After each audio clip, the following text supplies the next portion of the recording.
Smash that like button. Make sure you smash the like button, the subscribe button. I appreciate you guys. I hope you guys are having a good Monday. Let's just talk about this. Nicki just went off on Queen Radio. Joe Budden went on Queen Radio.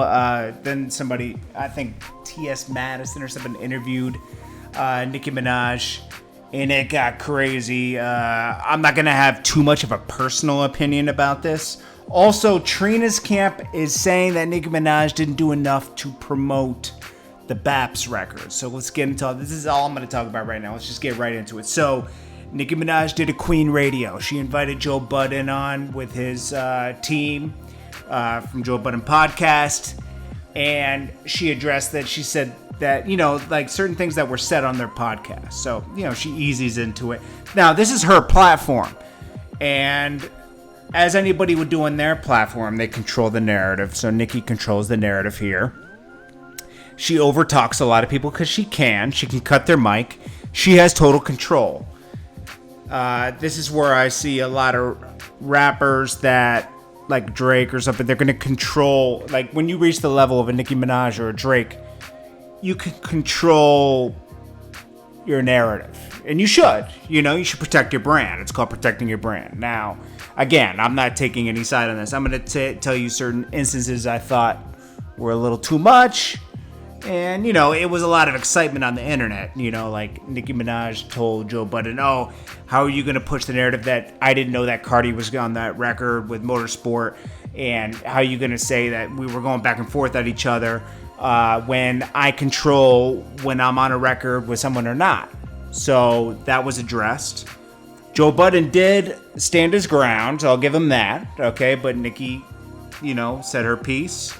And she said, I did know that she was on the record. And that the way it went left, it went left. I mean, certain people have certain motives. Okay. I show love. People have certain motives. And it went left. Okay.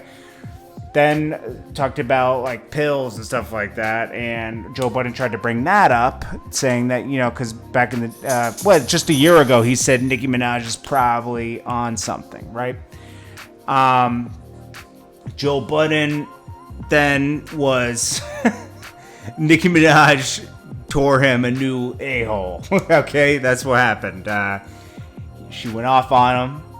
She said, "What are you, dumb? What are you talking?" I couldn't imagine being in a relationship with her because you're wrong. When you're wrong, what are you, dumb? She was yelling at him. He couldn't speak, and because he said, "Don't act like you never did something like that." She said, "Did I ever say that? Are you dumb? Are you dumb?" Joe Budden just got quietly exited.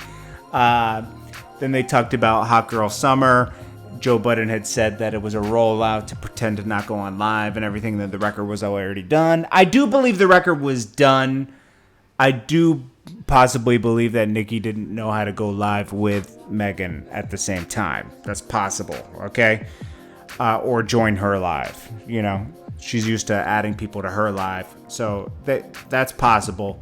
I do believe the record was in talks at least. Maybe it wasn't done per se. But that's just, who cares? It could have been not done. Like Nicki might have wrote it the next day. Maybe they came up with the idea right after that. And they shot, and it is a hot topic, the Hot Girl Summer thing. So you would want to shoot the video right away before it, things happen so fast now that you would want to, get it out the way. She also brought up the fact that Charlamagne teamed up with Safaree. And she said, my ex tried, he thought he was going to have a rap career, turned into Love and Hip Hop. But he thought he was going to have a rap career, teamed up with Charlamagne, and Charlamagne got behind it because he wanted to get me out of here. I see that. That's possible. That's possible. Charlamagne, I told you, what was it, a year and a half ago, I noticed a shift in the culture that they wanted to get Nicki out of here. Okay, I said that a year and a half ago, around this time, about a year and a half ago. I would say a year and a half ago, because Nicki was quiet for a while.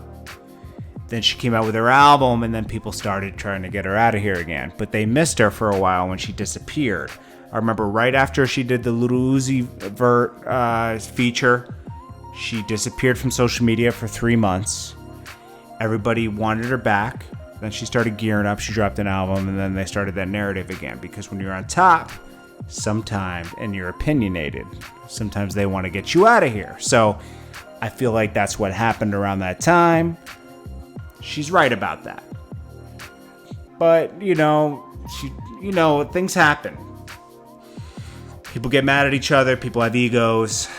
So that's probably what happened, where certain people want to get her out of here because they're not used to having an artist respond to them the way Nicki does. I don't know, maybe. It is what it is, Again, I have no opinion on that. That's just what happened. New York radio wanted to get Nicki out of there. And even, what was it, Mal from the Joe Budden podcast brought that up. And, he said, I didn't know where that was coming from. I don't think anybody did. It just came out of nowhere. People wanted Cardi to rise and Nicki to fall. I mean, that was a narrative for a while. Then she addressed... Okay, so Trina recently did a song with Nicki Minaj called BAPS. And Trina's camp put out a thing today saying, I want to address this issue so bad about BAPS record and video. It's taking everything inside of me to remain quiet. This isn't the first time Nicki has pulled this stunt, and trust me, it's cool. I can't get over how fake people can be for a little fame, likes, and followers. When everyone tried to warn me, I still gave her the benefit of the doubt. Okay, now, I don't know what's going on with these two, and I'll get back to this in a second, but I don't think Nicki needed to do that record for likes and followers. But there might have been another, maybe they see another benefit to it. I don't know. Again, I'm neutral on that, okay? Then they said, I can't wait to see how all of this is about to play out. You can't stop karma's reign. Shame on you. I feel mostly sorry for the Barbs because they have no clue. Okay, I don't know, But anyways, they're upset. They don't think Nicki did enough to push the BAPS record. Was she supposed to? I don't know. I don't know their agreement. She did address it on Queen Radio. Even the brand about a person. Like, are you kidding me? Right now, Trina's camp is saying that I didn't do enough to push her song BAPS. And then she says, what the F? She swears. I can't play that. But it's a weird, like, looking from the outside in, it's up to them to push it, but she's independent. Plus, the record didn't chart that much. And don't ever forget, it's still the music business. Rick Ross recently took Pusha T off of, what was it, Maybach Music 6? Which number was it? I don't know, but they kept Wayne on it. He was trying to force Pusha T and Wayne on it. He said both verses cleared. Something happened in the business where he said it's better for my career to remove Pusha T and try to address this at a later time. Don't forget, Drake and Lil Wayne are on his album, on Port of Miami 2. He removed Pusha T for a reason, okay? Business, okay? It's not just Nicki. Everybody does BS because in the end of the day, when you get to a certain level of a music career, all you think about is the business of things. People can leave. You got to keep your brand intact. That's the problem I always said with the music business that hurt me for so many years, is because I always thought of people as friends, and there are no friends in the music business. It's all business. There's no friends. It's all, what can you do for me? What can I do for you?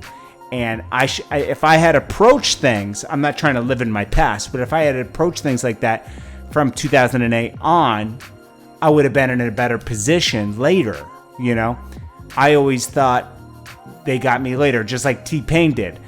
You would do something for somebody hoping, you could call that credit back that you have with a person. There is no credit with anybody. It's what can you do for me now? Okay? Not, oh, I remember you did that favor for me. I'm going to help you out right now, even though you're not so hot. No, you're done. It's over. I'm not saying this relates to Nicki. I'm going into just the music business per se now. That's how it works. It's a business. It's a business like any other business, you know. It's just business. There is no friendships, okay? There's business relationships, and that's all it is. And you got to stay red hot out there, otherwise it's a problem, okay? I don't know how I'm going to title this video, but you see the title now. It is what it is, but I just wanted to talk about all that. So, you know, Nicki did her Queen Radio. It was interesting. It was spicy, as Joe Budden would say, and that's what it is. Anyways, I'll check you guys in the next video. Tell me what you guys thought, if you caught anything below. I'm sure there's plenty of highlights. In fact, I'll try to post the highlights. I think Shade Room posted some highlights of it. I'll link them below, and you can let me know what you guys think. This is Jordan Tower with JT News. Hit that bell, hit that subscribe button. I'll check you guys in the next one.